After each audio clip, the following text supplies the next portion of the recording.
Welcome to Your Yes-Filled Life. I'm your host, Brenda Winkle, educator, healer, speaker, guide, and fierce advocate for your yes. I help sensitive and successful men and women find, reclaim, and live from their full embodied yes.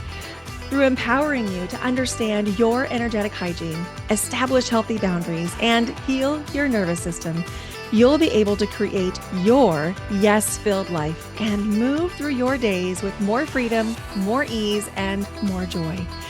You'll hear inspiring stories of people who found their full-bodied yes, thought leaders who pursued their own dreams and are living life on their terms, and learn new ways to find the courage, joy, ease, and freedom to more fully step into your yes-filled life.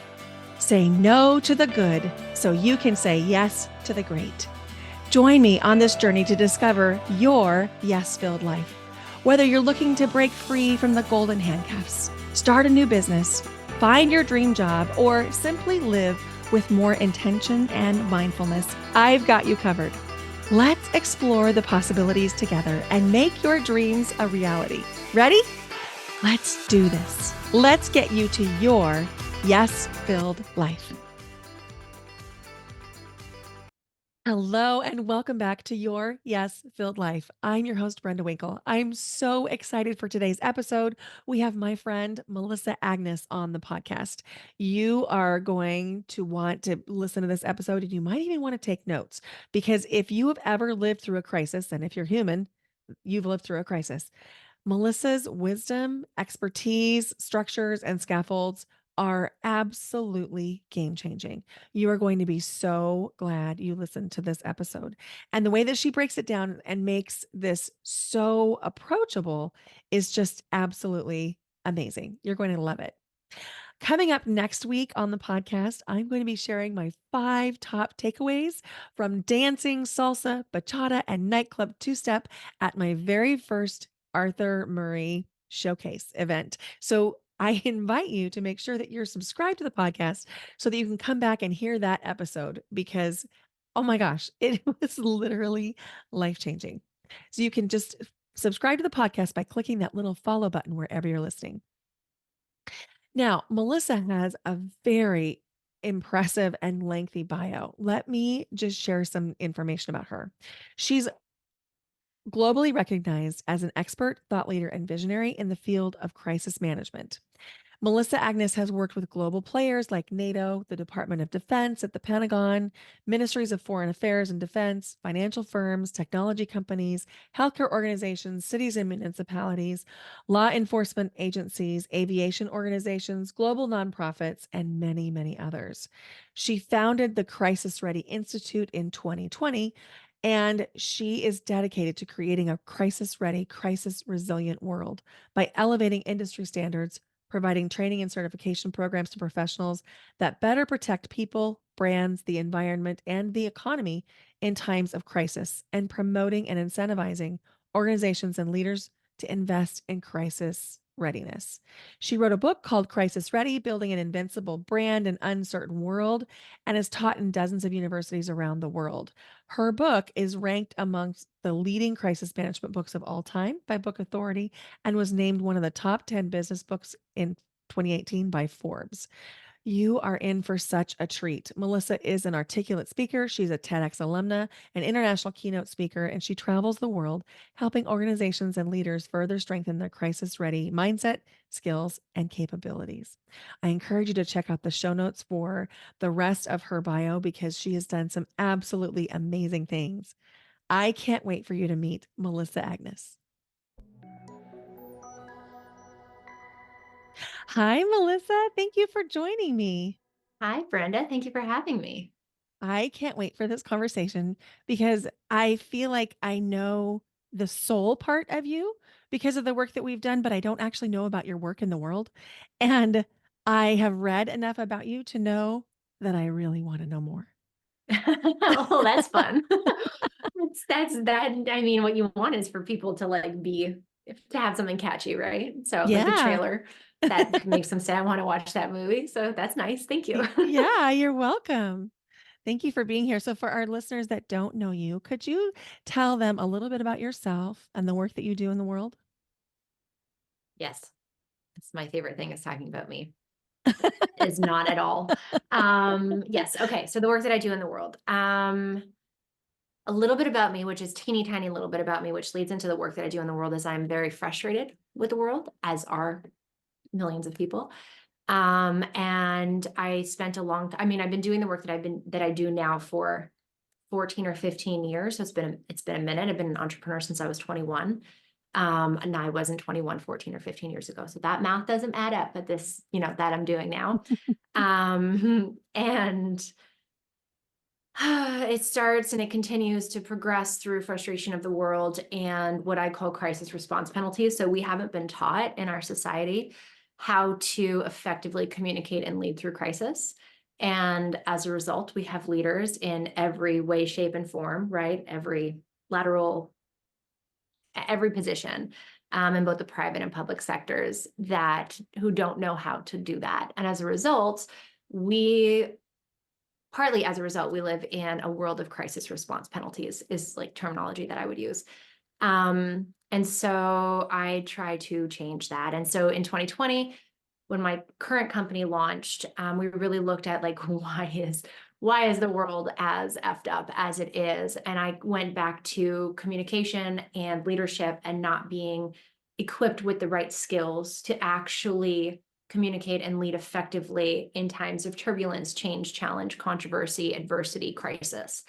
And so that is what we do. That is what Crisis Ready Institute does is we are very passionate and very kind of gung-ho on helping everybody from college and university students straight through to the highest ranks of leadership really learn and hone that skill so that we can start to hopefully make the world a better place through that. That is amazing. I have so many questions, starting with what is crisis penalty? The crisis response penalty. So crisis crisis comes with consequences, right? Comes with material impact. Otherwise, it wouldn't be called a crisis. So at point of bang, let's just say this is a timeline because that's all I have in my hands right now. So at point of bang of crisis, it comes with material impact. The longer you take to effectively respond to that crisis. So response requires the right actions to be taken to actually stop the bleeding, right the wrongs, fix the mistakes, whatever it might be. So the right actions need to be taken while you simultaneously communicate effectively, both internally and externally. And both of those things need to be done simultaneously, but in the right timeline. Mhm. And so if crisis starts at point of bang and it comes with material consequences, the longer you take to effectively execute that response, action, communication, the right timeline, the more of the crisis response penalty you're going to have. The more suffering, the more pain, the more death, the more irreparable damage, the more damage to it could be to our planet, could be to, us as individuals, society, it could be to your brand and its reputation, its bottom line. But that point, like if we can't stop every crisis from happening, the best that we can do is learn how to respond effectively so that we suffer the least amount of crisis response penalties. And Mm. that's what we teach. I'm going to just say we teach humans how to do, Mhm. adults, Yeah. right? Because we don't teach underage yet, because that's a whole other legal thing. So adults, that's what we teach adults to do. That's amazing. And I know from my work in trauma that the same is true for trauma response, that the faster we can allow that trauma to flow through the body with the right actions and, not talking about it too much, instead allowing it to process somatically through the body, whether it's through breath work or somatics or even just shaking and trembling that like, I never thought about as a penalty, but there is a penalty. And as I think Mhm. about strong leaders that I've worked with and really admired, they have the crisis management in a timeline that felt good to me. And the people that I was frustrated by pretended there wasn't a problem. Mm-hmm. Yeah. And that's human nature. Yes. Yeah. So that's hard. The work that I do defies human nature, goes against human nature, Mhm. which makes it very, very challenging. Very Yeah. challenging. For Yeah. sure. So, what would be an example of something that should happen immediately after what you called point of bang? I mean, it depends on there's so many different types of crises, right? There's like categories of crises, there's scales of crises. So let's say, I don't know, give me a crisis. You have a natural disaster. Mhm. The actions that you take, well, first of all, crisis ready is all about being ready ahead of time. So the more ready you are, the less prone to crisis you are because you have a better understanding there's a whole value system that goes with crisis ready. It's a term I coined a long time ago, and it's a now it's a registered trademark. It is a very specific, not just the brand, like it has very specific values-based criteria attached to it and methodology, ideology, all the things. So in order to be crisis ready, you're going to do things like put people first. Always. People above process and bottom line, always is one of our crisis ready rules. So if you're crisis ready, then you've invested in yourself and your team and your capabilities. You've instilled what we call a crisis ready culture. So it's mindset, skill set, and capabilities. And then let's say you can't prevent every crisis from happening because you can't. So let's say natural disaster, which is not your fault, strikes the region in which the majority of your employees or your team operates in, right? Or you're a city that the natural disaster has struck in. And so from the action side of things, from the pre side of things, you've hopefully done everything that you could, maybe boarded up your windows, maybe put outlet communications that helped people know how to stay safe and how to stock up on the right supplies and all the things. But post point of bang or as a point of bang, then the actions would be the emergency management. What are Mm, you mhm, doing now to actively save lives with your actions? What are your emergency responders doing? What is the community doing, right? Where are people sheltering? Do you have spaces for that, for people to be safe and dry and warm and all the things? And then from a communication aspect, so action communication, you want to be out there making sure that you're articulating where people can go. Like if their home is flooded or damaged, then maybe there's a local town hall thing or the local church or house of worship if they belong to you're getting those communications out there so people don't feel abandoned or feel alone. mm, And then you're making sure what we teach in crisis ready with regards to communication is you take the long-term view of crisis management. So it's not this, you're training your brain and your emotions or your senses to not go, okay, I just need to communicate now and get it done with.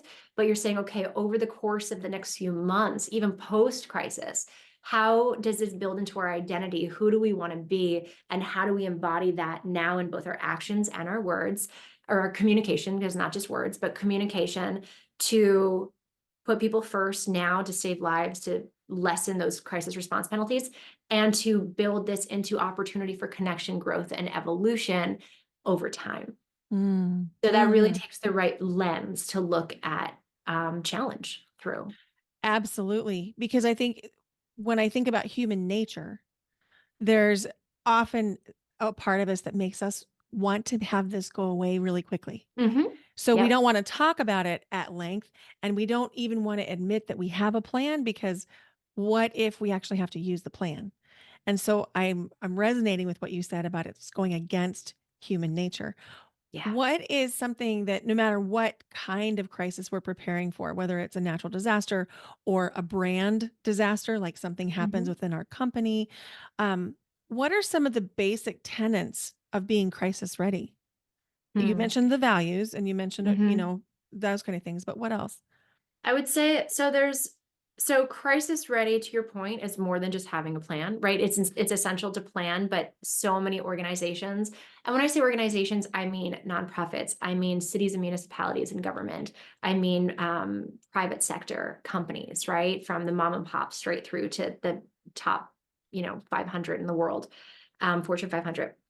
Um, the best approach is to really look at it as not having just a plan that sits on a shelf, because the second that a crisis people had a crisis plan during COVID, and Mhm, it did for the most part very little to actually serve them. mhm, Probably did more for them than the companies that didn't have a plan. But really truly, because nobody could anticipate all the facts that came with COVID, or I won't say facts, all the circumstances that came with mhm, COVID, they couldn't have anticipated it. So what we do is we look at, okay, let's embed a crisis ready culture. So in terms of tenants, I would say you want to make sure you want to have that lens of like, we have a culture of crisis ready that is crisis ready. We are looking at the mindset. So are we looking at challenge, change, controversy, catastrophe, crisis in through the lens of this is an opportunity to connect and to live and show our values and to do right by the people we were designed to serve in the first place? Or do we see it as a pain in the butt, something we want to sweep under the Mm. rug, avoid if we can, scapegoat if we can, and just protect our reputation, but in all the by inflating our egos, essentially, or protecting our egos, Mhm. right? Mhm. Mindset, skill set.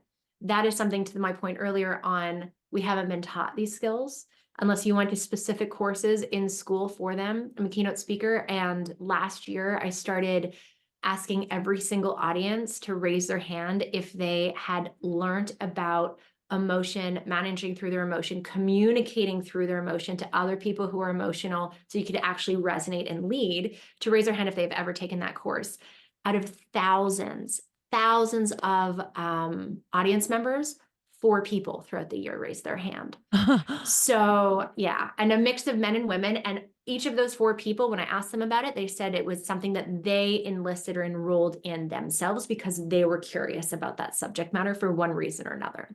So the skill set piece is really investing in your and your team's skills so that it's not about being dependent on a plan or a program, but when that crisis hits, people just intuitively, instinctively know what to do. Are you seeking a transformational self actualization incubator and accelerator? Yearning for self expression, emotionality, and expansion? Longing to connect to your truth? Desiring sovereignty and healthy connection in all your relationships? Wanting to feel a sense of freedom and abundance? And ready to do the deep emotional healing from anything that's been holding you back? If you answered yes to any of these questions, I want to invite you into something really special. It's Yes Academy, the retreat. Join us for 5 days in beautiful Beaverton, Oregon, in an expansive property where we will shift your energy so that you can heal and change your life. You will join us for 5 days knowing everything is taken care of. You don't have to think of anything once you get there. Your meals, your lodging are all taken care of. You don't have to figure out anything or make any decisions.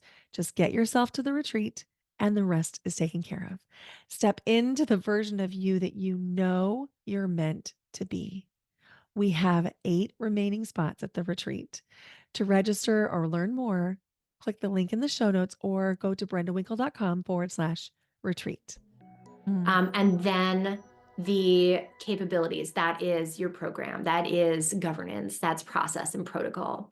And then I'd say above all of that, I'd say if I had to give one thing is if you don't know what to do in times of crisis, how to lead and communicate, then it's about focusing on the relationships. What can you do and say right now that will connect you closer with the people that you are meant to serve or meant to lead through this challenging time? So it really needs to be about people above Mhm. process and bottom line. Mhm. I really like that. And Thank you. when you say that, and I'm thinking about crises that I've been through, I was a teacher for 26 years, and schools are prone to crises of all different Yes. kinds. It's a And high risk environment. yes, Absolutely. it is a high risk Absolutely. environment. Um, the people that focused on relationships, I found myself giving more grace. And so there's from a I don't want to call it consumer because that's not right. But from somebody who's being led through crises, Hmm. when I know that the person leading, even if they don't have a clue what to do, if I know they care about me and they Yep. care about the people, I'm willing to continue to follow. Yes.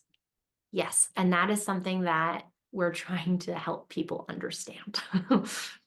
Yeah. Yeah. Yeah. And I would imagine, having worked in corporate, that this is not something that corporate people are being taught at all. No, nobody's being taught. And when I say it goes against human nature, so um selling this, so that was preemptively, so it's essentially selling insurance or regulation that you're not required to have.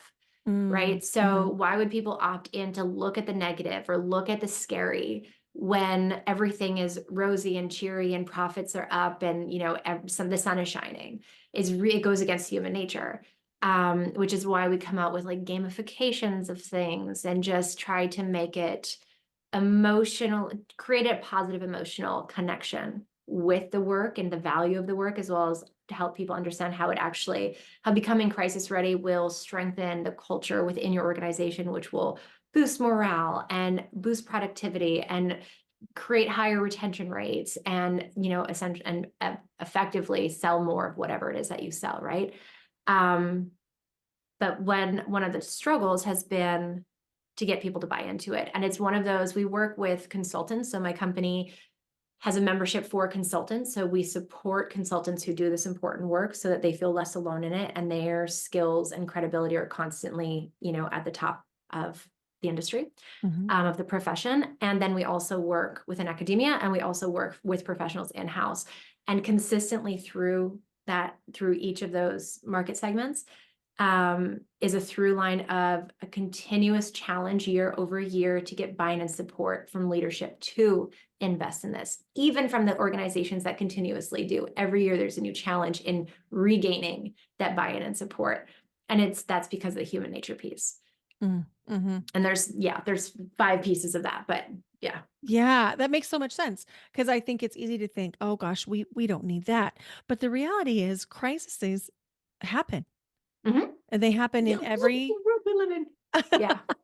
Yeah, exactly. It's crisis every day. Around the Mhm, world, we're living in catastrophe right now. mhm. So one of the things Yeah. that comes up for me when I think about crises is communication. And Mhm. what I mean by that is, like, communicating to people that they matter. Hmm. And I would love to hear your take on that and how you coach people to not only to put people first, but to be able to communicate that the people are first. A whole course on this, and which is actually developing into a certification. It's going to be the first of many, but the first crisis ready certification is exactly in that. So the methodology, like the practical way that I teach that is, well, this course is 10 weeks, 15 hours, and it could be 40 hours. But to break that down, so I start by usually teaching the values and the mindset piece of it, because the way that the lens through which we choose to see a negative event will directly impact the actions that we take, which directly then impacts the results, right? Mhm. And the actual impact that we have. So mindset is first, getting everybody on board with that, what that looks like, a growth mindset. Um, then from there, I talk about emotion. We haven't been, so Brene Brown, you're familiar with Brene Brown, I Yes, yes. imagine. Mhm. Her most recent body of the work is called Atlas of the Heart, which is essentially a lexicon of emotion, which is brilliant. And in her beginnings of that research, she conducted a survey that went to over 7,500 adults of varying disciplines and backgrounds and experiences and life experiences and expertise, all the things. Um, and she asked them to name every single emotion that they had felt in their life that they could put a word to, that they could label. Do you know the answer to this? How many emotions the average adult was able to name? I read that book and I loved it, and I can't remember the exact number, but I know it was shockingly low.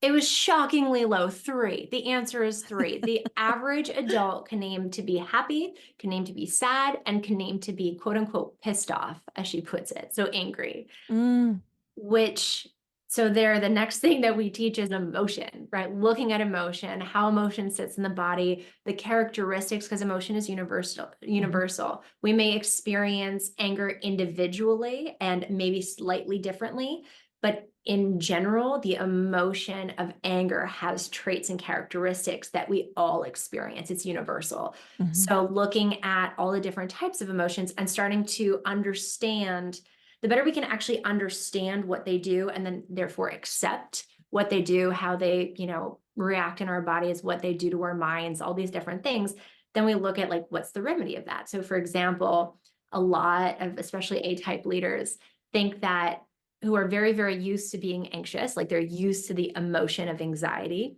or the feeling of anxiety. And if you ask them, which I do when I'm on stage, to share with me how they cope with that, the majority of them will say, I make a list of all the things I have to do and I just start taking action. mm, When in fact, mhm, it's not anxiety, it's overwhelm. When in fact, the remedy I call for overwhelm is to close everything, step outside. If you have grass, if you have a patch of grass somewhere, sit down, don't do anything for 3 to 5 minutes mhm, and breathe. That is actually the remedy for being overwhelmed. Meanwhile, how often in our culture, when you're at work and when you're managing a crisis, do you actually go, hold up, team, I'm just going to go sit on the grass for a second. I'll be back in 5 minutes because I'm in overwhelm, right? Like Mhm. how often do we give ourselves or our team members permission to do that? Even though that is the fastest way to come back, to bounce back, to re-regulate the nervous system and come back. So going through the different emotions, both positive and negative, and giving them an understanding of not just what those emotions are and how to understand them and how to feel them and start to have that intuitive, like, emotional awareness, but also to look at it from, if crisis happens at point of bang, what are the emotions that would go towards the crisis response penalty that we want to avoid? What are the emotions? We can't make anybody feel a certain kind of way, but we can show up in a way with empathy, with grace, with compassion, with leadership, by building trust, all these things that can help people feel a certain way. And do Mhm. you want them to go from, let's say, disappointment to anger? Or do you want them to go from disappointment to forgiveness? Right? So which direction? So from a business strategy now standpoint, or from a communication strategy now, understanding the emotion, now we can start to understand, like, which way do we want people to go? And then from there, we'll teach the tactics on how. One of our other crisis ready rules, we've got dozens, but you can't beat emotion with logic. So if you Right. can't just spew logic at people who are highly emotional in times of crisis, which crises are extremely emotionally triggering and triggered and all the things, and you can't just come out and spew logic, then you have to speak and resonate to that emotion. How do you do that? And we'll actually teach a formula on how to do that. So we really, I love to take complex topics like this and look at universally what's a formula or what's an applicable way, a tangible way to apply it, that everybody, even if you are in overwhelm or are in fear, that you can sit down and still go 1, 2, 3 and communicate effectively. Mhm. So I know that that was super long, but that would be an approach, No, or one that's of the so approaches that we great. take at the Institute to teach these things. I love that. And one of the things that Thank you. I find working with leaders is that many times leaders have numbed out their own emotions Mm-hmm. because in order to be successful, they've had to kind of push down their own emotions. And so there's this almost robotic way that some people are Mm-hmm. showing up in life, and it's really uncomfortable for them as they begin to feel their emotions. And that's really rooted in the Mm-hmm. work that I do, sort of unwrapping all that, permissioning, healing the nervous system so that you can Yeah. have the capacity to feel the emotions. But even some of the people I work with are really resistant to experiencing those It's emotions. vulnerable. Yeah. It's vulnerable and it's scary. Absolutely. Mhm. So as you're Absolutely. working with especially like an A-type leader who's pushed down their emotions for decades perhaps, and you're learning these emotional um, you're learning more emotional intelligence and what kinds of emotions might come from a certain root emotion. What are some of the things that you find is helpful for people in it to help them Get build break through capacity? that. Yeah. So that's a great question.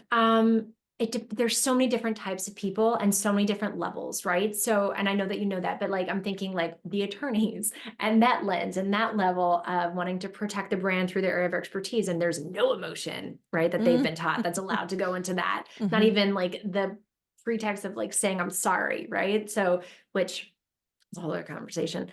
Straight through to, so okay, so somebody, I'm thinking about a student in mind, one of our students who asked me this, I think, well, last year at some point in one of our rounds of the course. And she said, so she's brilliant. This woman is brilliant. She is highly trained. She's highly experienced in crisis. And so she's taking the course and we're going through everything. And she said, sometimes when I'm sitting down and I'm drafting an email, right, that's going to go out in times of crisis, she works in a very high risk environment. So it's why she's so good at it. She's got a lot of experience. And she says, sometimes I don't even believe what I'm putting into this email communication. So I don't know if this is going to answer your question, Brenda, but it's the thing that came to mind. So I'll go with it and then we can figure it out.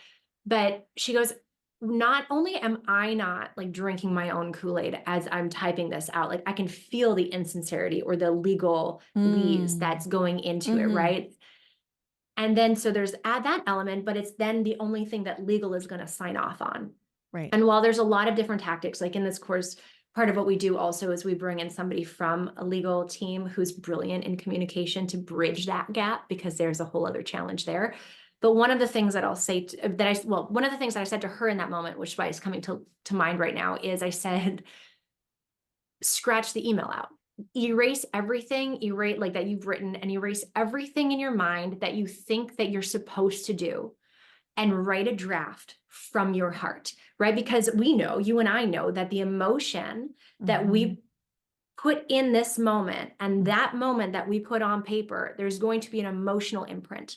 And that emotional imprint, if it's filled with grace and empathy and compassion, then not no matter what is read from that, but that's going to have an imprint that's going to support on an energetic and very powerful level how the recipient feels when they receive that. Mhm. So I say just scratch it all, right? And just close your eyes, breathe for a few minutes, and write from your heart what you want to say.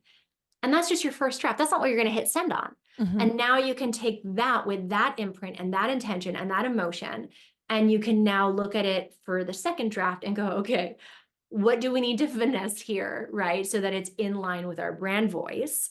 And Mhm. then it gets sent to legal for approvals. Your legal team should have already had crisis ready training, which will support you in this. But if they haven't, then then you go down that line of whatever happens from there, which can go a bunch of different ways. I don't Mm. know that that answered your question though. Yes, it did. Yeah. It Okay. did in a lot of ways because I'll tell you a little story.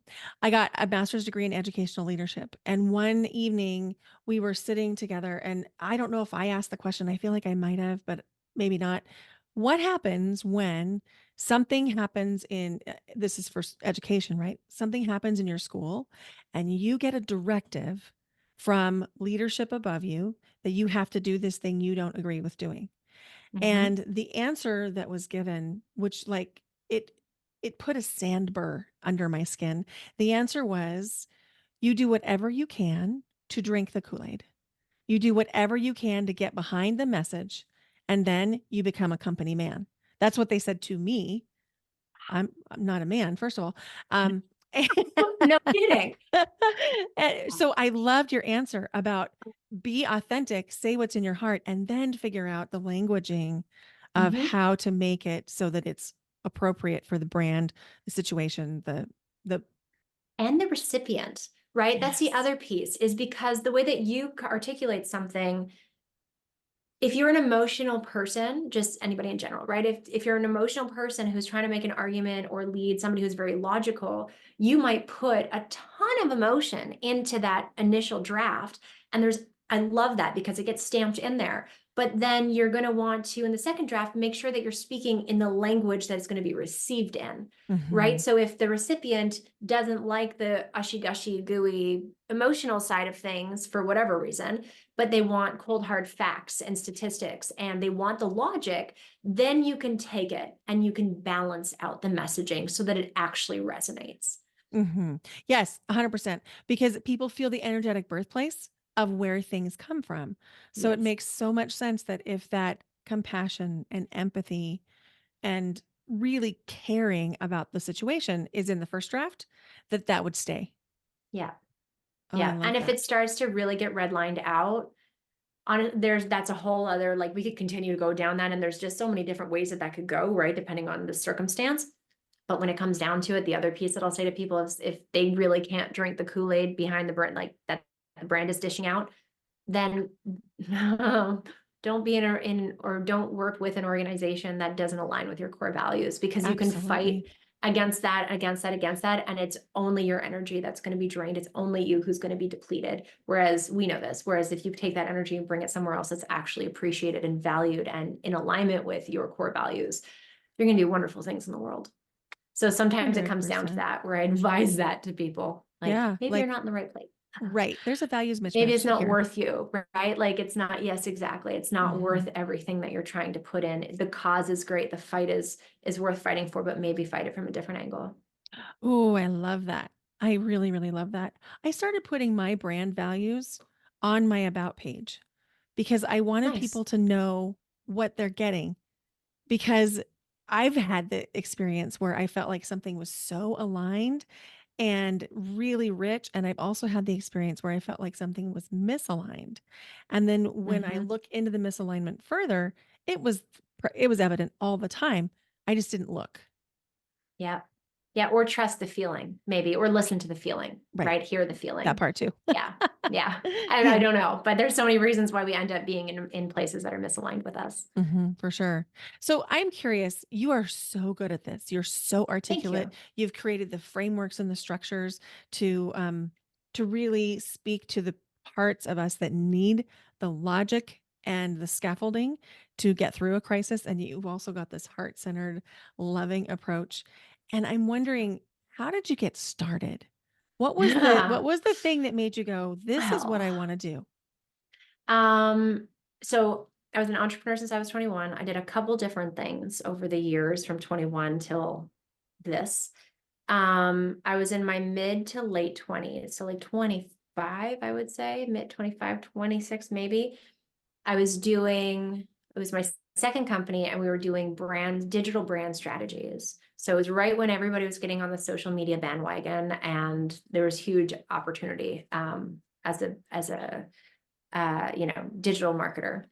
And I remember reading something one day, just in my morning reading, and it went to like all of the wonderful things that social media is and the digital world and all these things. And my brain went to, yeah, but nobody's talking about any of the risks, right? The risk of the real-time news cycle, the risk of two-way communication, the risk of just all of the things that now we know, and Mhm. most people still don't even fully kind of understand in depth, but all of the risks. And then my brain went to, if we start talking about the risks, not just all the rewards, then those risks are so easy to mitigate. And Mhm. then out of that is unprecedented opportunity, that because we're not talking about the risks, nobody's even talking about that opportunity. And not opportunity necessarily for business growth, but opportunity for connection, opportunity for saving lives, opportunity for having more of a really strong impact, a great impact in the world. And that was my moment of legitimately cartoon, like light bulb going off above my head. And then I didn't know that crisis management was a thing back then. Certainly nobody in crisis management was talking about it or seeing it the way that I was seeing it. And so I just spent a year devouring everything that I could. And I had a business partner at the time, and I kept going to him saying, there's something here. I don't know what it is, but there's something here.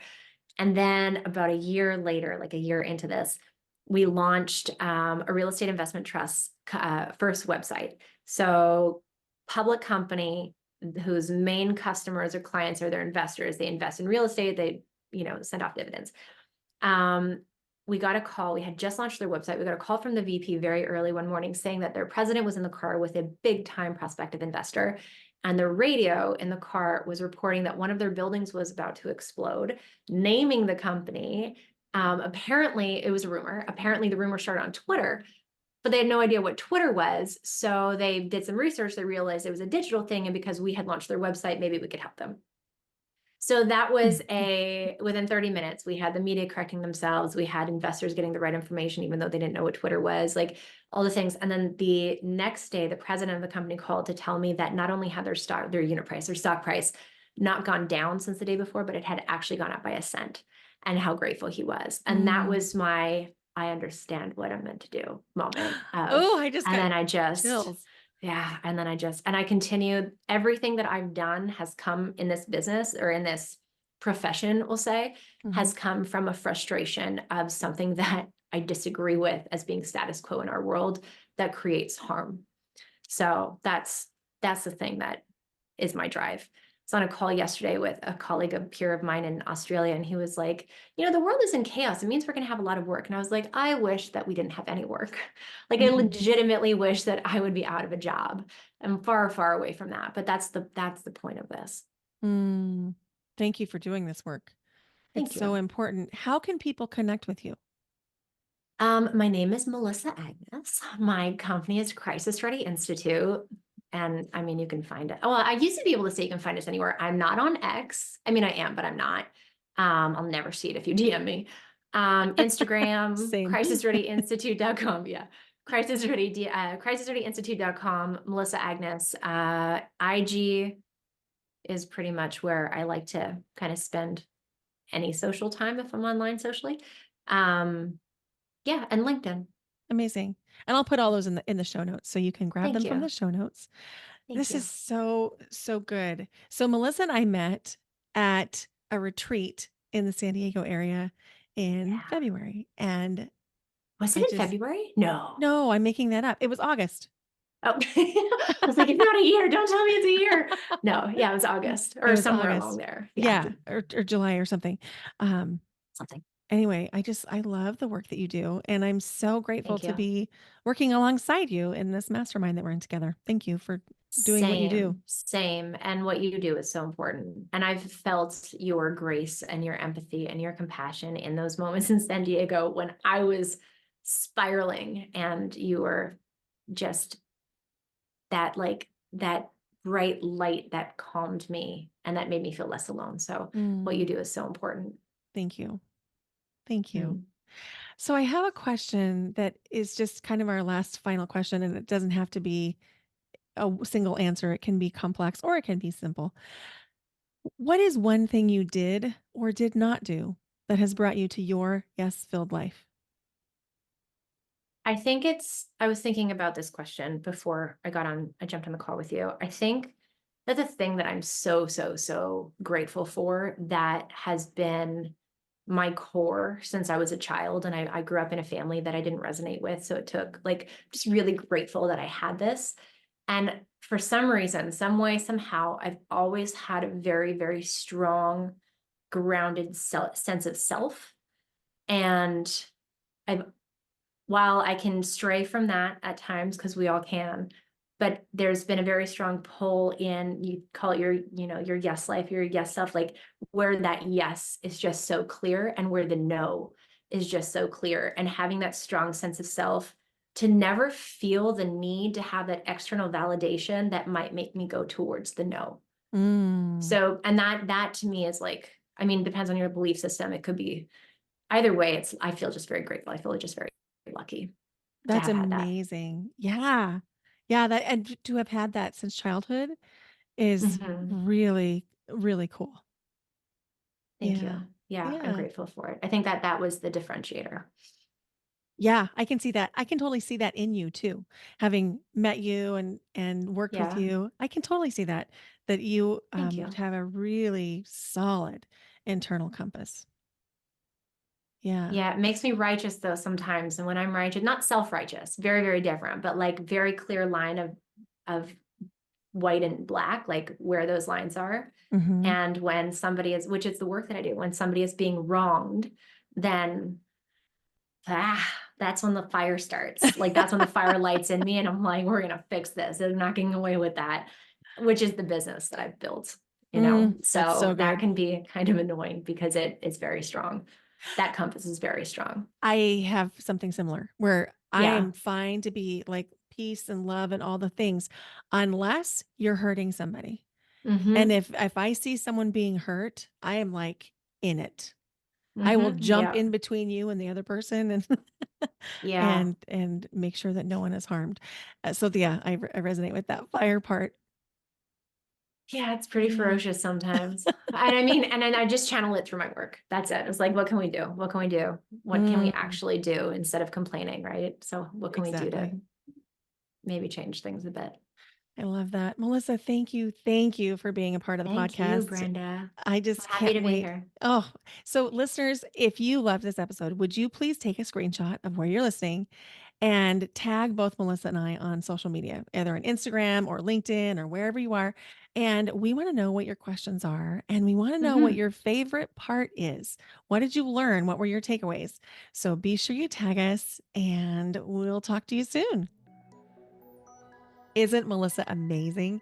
I just loved that conversation and I learned so much. Here are the takeaways. Number one, Melissa illuminated the concept of crisis response penalties, and she taught us about how swift, effective action can mitigate the damage that a crisis may cause. Number two, we explored the parallels between managing crises in organizations and navigating personal trauma. Number three, we talked about the importance of a crisis ready culture, and putting people first was a recurring theme in our conversation that just cannot be overstressed. Some crisis management insights include leadership and communication. Authenticity in leadership is absolutely key. And Melissa shared practical tips for leaders to express genuine emotions and connect with their teams during tough times. We also discussed the challenge of aligning personal values with organizational directives and the courage it takes to find the right fit for your core beliefs. And finally, we talked about the digital age and crisis management. Learned a story that Melissa shared about how Melissa's quick thinking saved a company's stock price during a Twitter rumor crisis that highlighted the need for digital savvy in today's world. Be sure you check out how to connect with Melissa in the show notes. I've got her bio there, as well as links to her website and links to her Instagram and LinkedIn. And remember, take a picture of where you're listening to this, grab a little screenshot, and then tag Melissa and I on Instagram or LinkedIn and tell us what your favorite parts were, or let us know what questions you have. Because, oh my gosh, this was just the juiciest conversation. Thank you so much for listening to your Yes Filled Life. If you loved this episode, would you please consider giving the podcast a rating or a review? And if you know someone who could benefit from this conversation, would you please share it with them? Bye for now. Until next time.